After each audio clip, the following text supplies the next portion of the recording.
has there ever been life on Mars? It's a question that has challenged scientists since the 1890s. The eccentric and wealthy Percival Lowell pointed his powerful telescopes at the red planet and claimed to see man-made canals.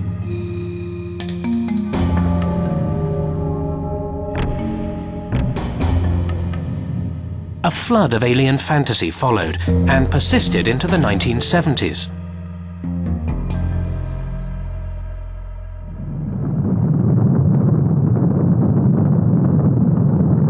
The Viking 1 and 2 spacecraft landed on Mars in the late 1960s and early 1970s in pursuit of evidence that life had once existed there. Viking images provided the first glimpses of what looked like riverbanks. Tall mountains loomed higher than Everest on a planet a third the size of Earth, and polar ice caps locked up oceans of water.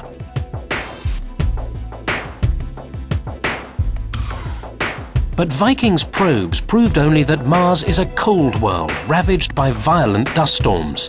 Questions remained.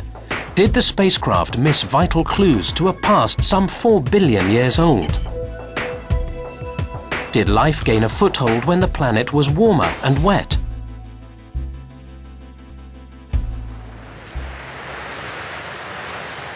Since the Viking missions, scientists have learned that the most primitive of life forms on Earth thrive in boiling hot springs.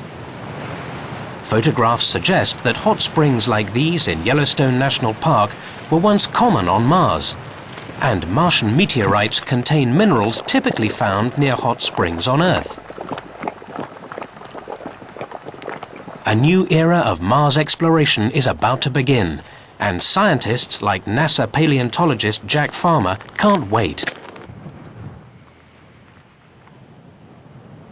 Here on the edge of this hot spring, we have a place where microorganisms, bacteria, are being turned to fossils before our very eyes, the kind of fossils we'd like to look for on Mars. The waters are also loaded with dissolved minerals, and as the water cools, particularly in shallow areas, the minerals come out of solution and coat the organisms and entomb them while they're still alive, producing sort of mummies, if you will. We need to go back to Mars, and we need to look for these kinds of places, because these are the environments where that fossil record is likely to be preserved, and this will help us answer the question about life on Mars. The search for signs of life on other worlds grows more scientifically sophisticated each year, and still evidence persists that we just may find it on Mars. An answer to one of astronomy's most insistent questions may be just around the corner.